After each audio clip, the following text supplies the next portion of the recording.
know, if any people remember, maybe I was here a couple of years ago, and the race that Jim just described, where he was brought into the race after Josh Mandel dropped out, I was the guy who ran against him.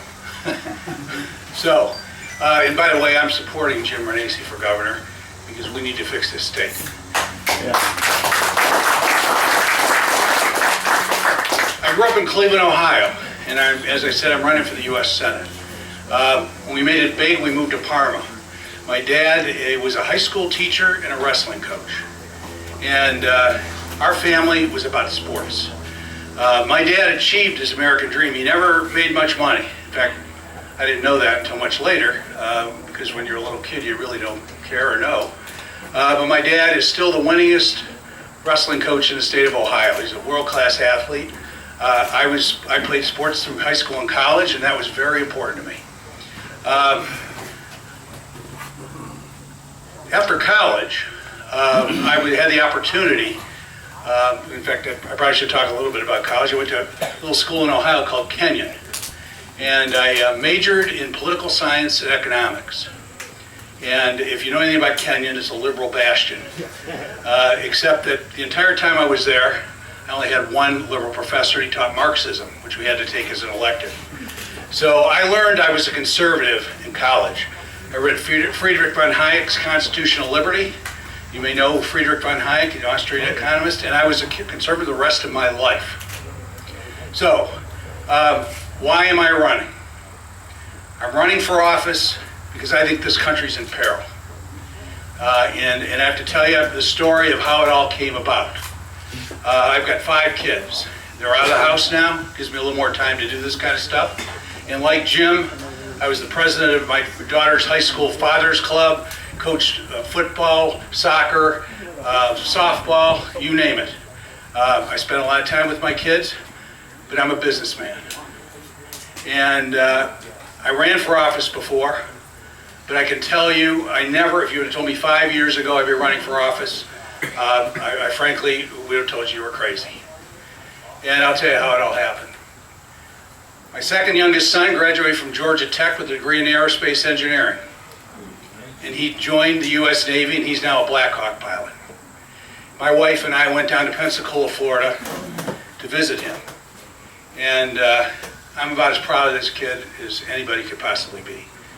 And we walked out of there, and I said to my wife, you know, I've come from nothing to where we are now. What country could we live in that would allow that to happen other than the United States of America? I've achieved the American dream. And I did it because I live here, and I've got to do something. So, I have my Trump credentials. I was co-chair, finance co-chair in the state of Ohio in 2016. Met a lot of people on the campaign. I said, I'm going to go work for the Trump administration. And I did that. I was offered a couple of jobs, but the one I wanted was Deputy Secretary of Commerce. According to the people who recruited me, I was Wilbur Ross's favorite. I had known him in the past, so he's familiar with me, and I couldn't do it. I don't know how anybody that has any complexity in their life ever can go in government service. The conflicts are ridiculous. We spent a day trying to figure out how I could pass the Senate confirmation hearing, and I couldn't do it. I had to change the name of my company. I had to sell everything pretty much I owned and crush all the partners that I have. I wasn't willing to do it. So I gave up, came back home, and you often blame things on an act of God, but I came back home and got an invitation to meet with Sherrod Brown with 8 other Cleveland CEOs. I sat through that meeting and listened to a man for 40 minutes that was delusional.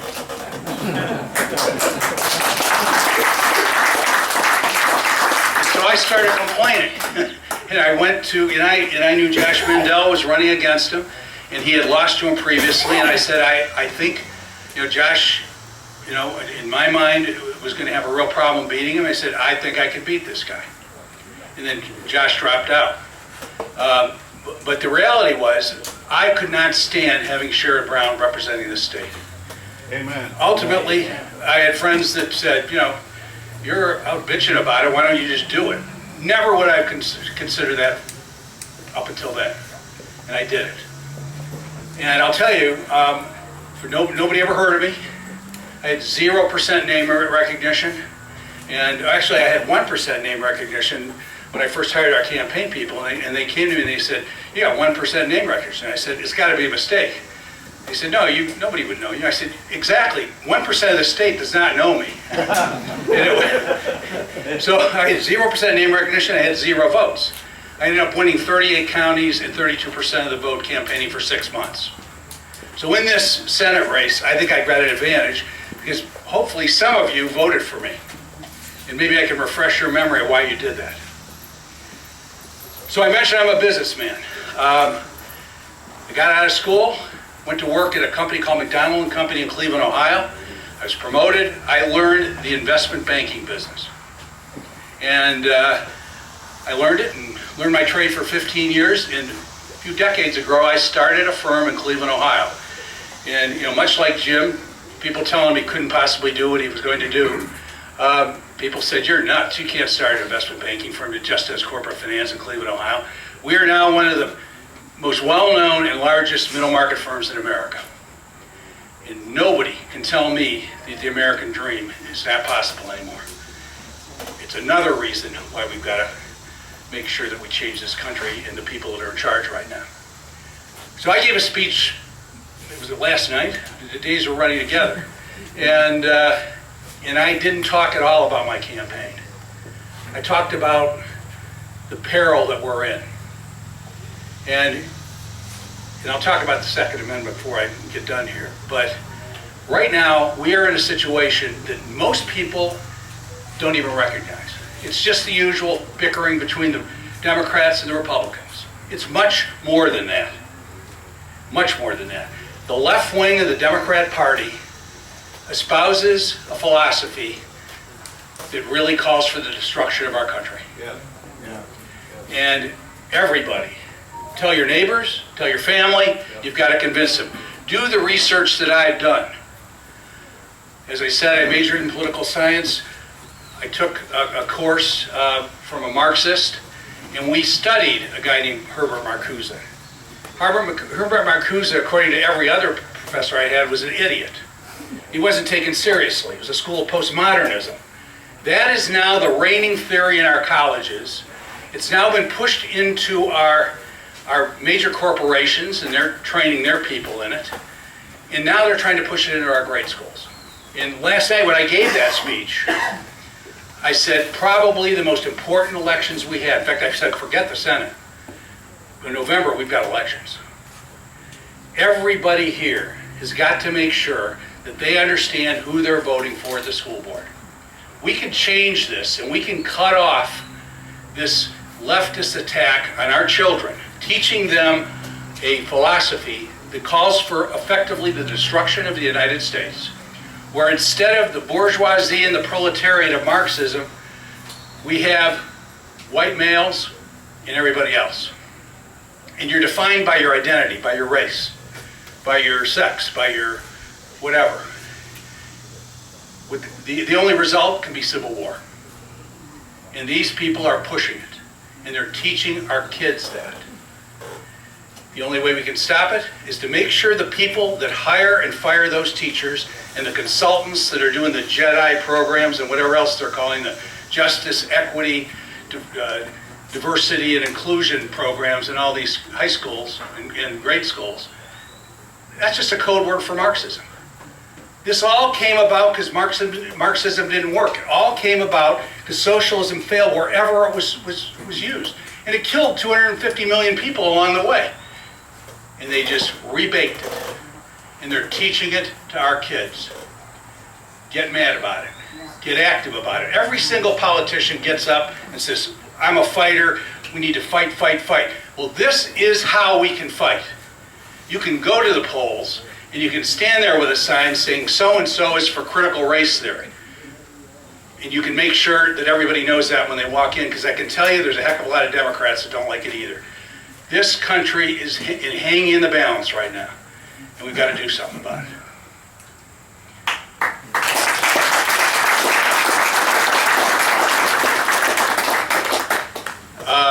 In fact, we're about to put this on my website, and it's gibbonsforohio.com. but I had the opportunity to give a speech on the Second Amendment a couple of years ago on the State House steps.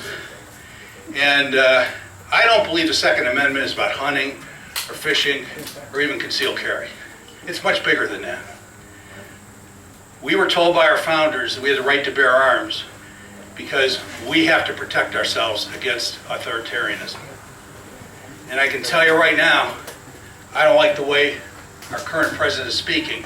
Can you imagine a current president or a president of the United States really talking about veiled Marxism? That's exactly what he's doing.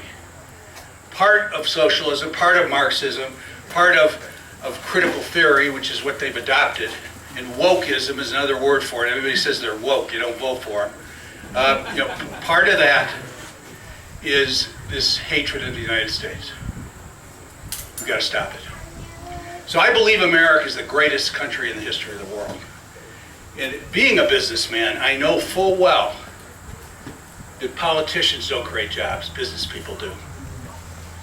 And I can tell you, in my many years of being an investment banker, and a lot of people, when they announced that I was running, first of all, they said I was obese, which was a good thing for me because then I went out and lost a few pounds. But they also said I was wealthy. Well, I'm not Mitt Romney. I've done well. I've been blessed. And I started with nothing. And you can do that in America. But my job is to travel around the world. My firm has done deals in 45 nations and in every state in the Union. And my job was to convince CEOs and CFOs all over the world and in the U.S. that I could handle the most important transactions those companies would ever do.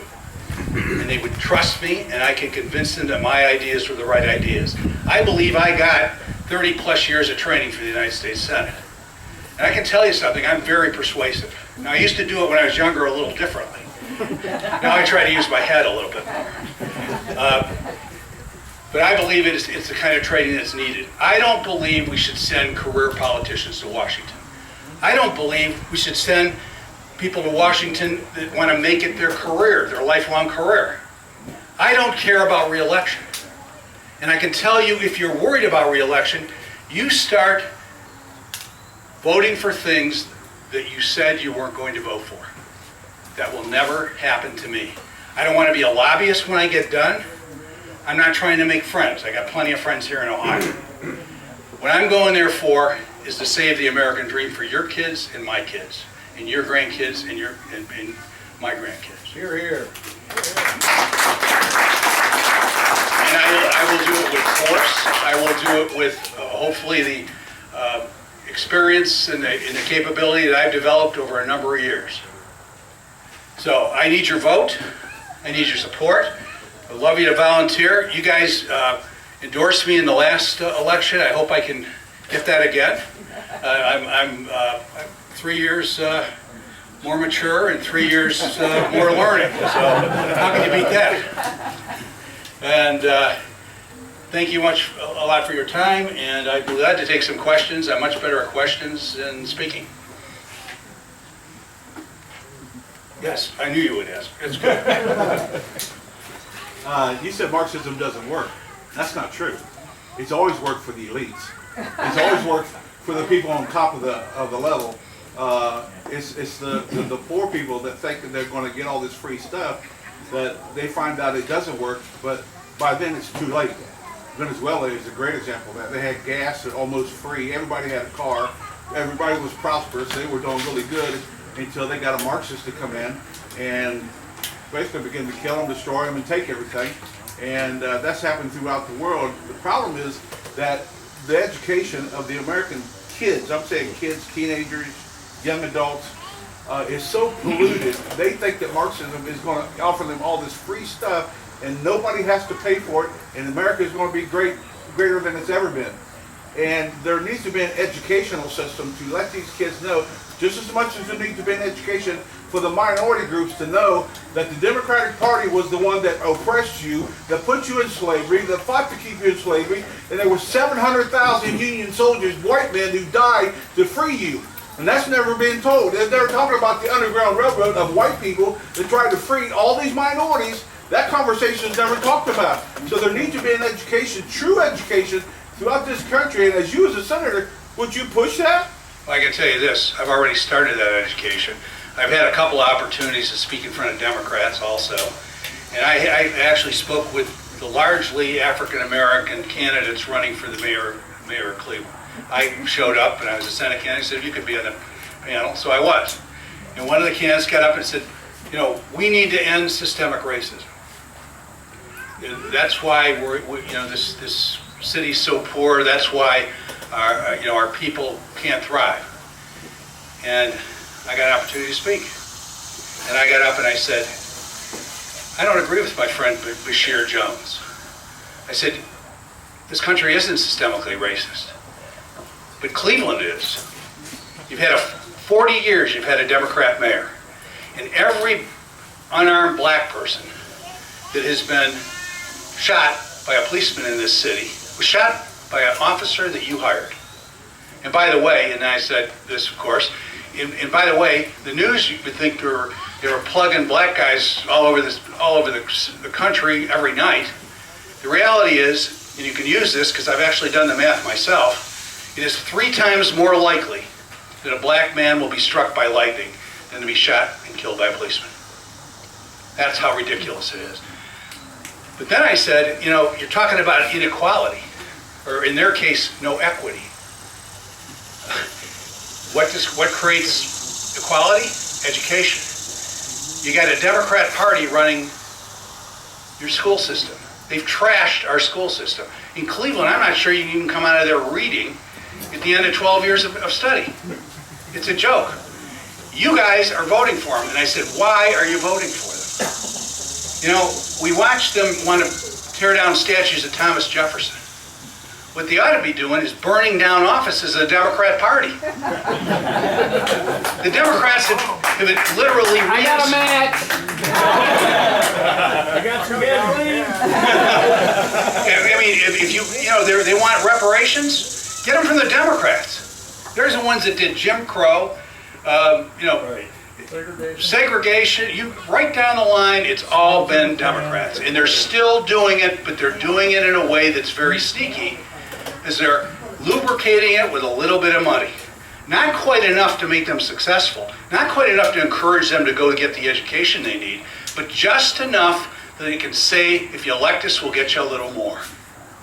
And I'm not buying it anymore, and I'm going to make sure that every African American in this state hears it from me, is I'm going to make sure that as a Republican, I'm going to go out and campaign in those places. Yes, sir. If you get to Washington as a senator, you're going to be one of 535 different people, and you're not going to get half of them to agree that the sun is shining at high noon. And one of the big problems, and this is one of the things Trump ran into, is the bureaucracy, the administrative state. It's not elected, but it's there forever. So this might sound like an odd question, but what's your plan to monkey wrench those bastards? Well,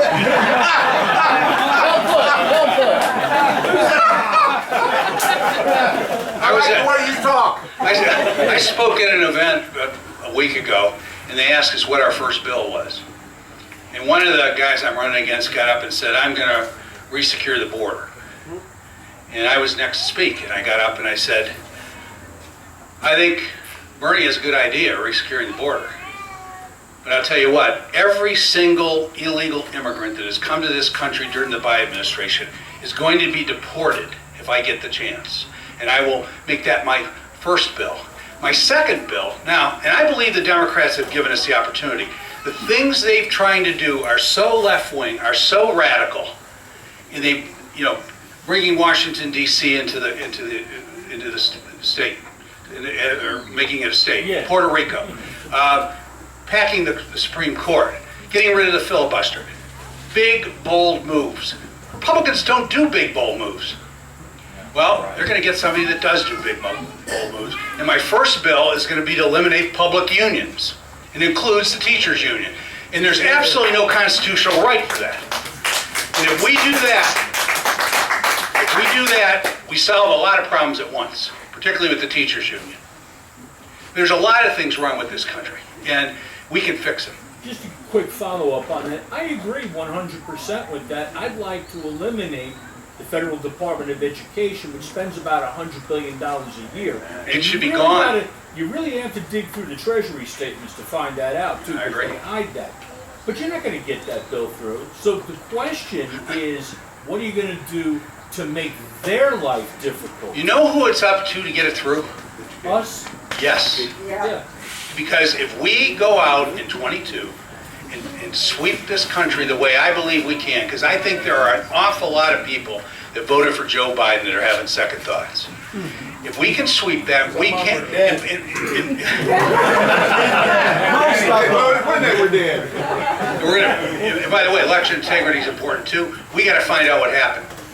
I won't rest. I don't care if they put it on the shelf. I'm going to bring it back up. We need to have people confident this election system works. Yes, sir. Okay, but here's the thing. I'm a political nerd. I actually dove through I've been diving through the monthly Treasury statements for 20 years. We could actually You want to be a balance consultant in my campaign?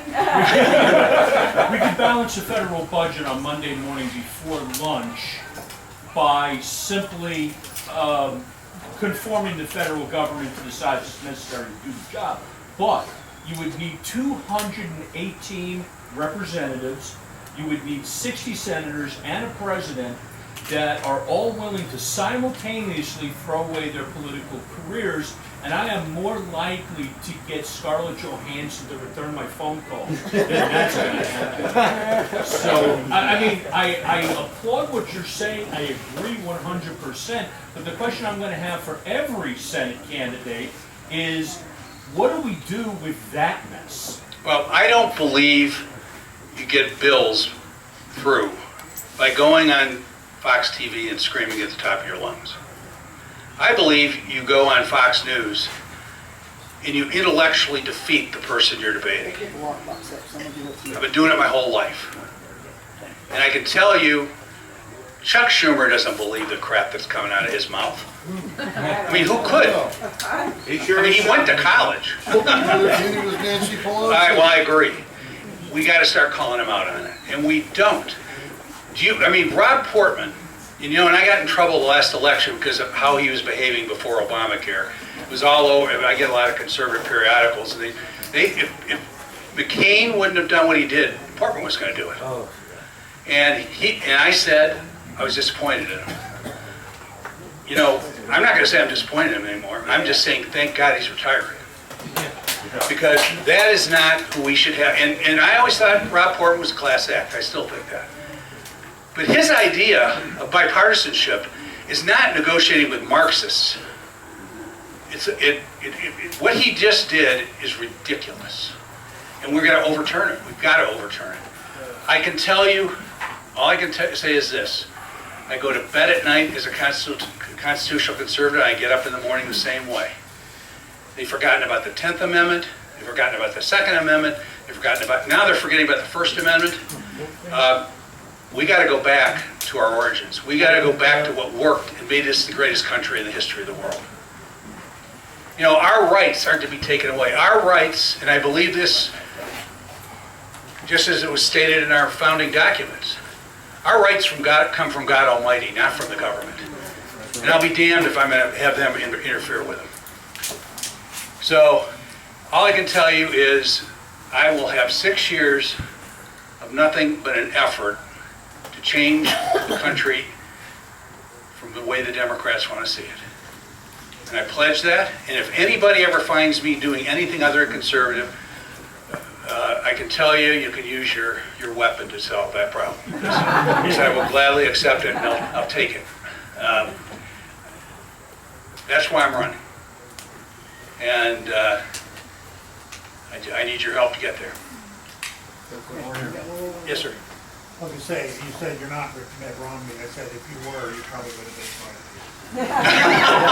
Because he's what's wrong with the system. Yes, he is. Yes, he is. Governor of that state for repeated terms, and now all of a sudden he can move 2,000 miles away and represent the people there. Right. Well, they're not going to elect him again. I can assure you that. I've known Mitt Romney for 25 years.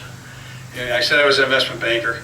And by the way, just I don't think I'm special because I'm an investment banker. I'm also a concrete finisher. My grandfather was president of Local 310. My dad started a waterproofing business when he lost one of his jobs, along with his teaching and coaching. And I could finish your driveway, so that could come in handy too. We're hiding the bodies. But Mitt Romney, frankly, he's one of the nicest people you ever meet. This is not a guy you're going to go have a beer with. First of all, he doesn't drink, he doesn't smoke, he doesn't swear, he doesn't tell bad stories, doesn't tell stories at all. But he's a really nice guy.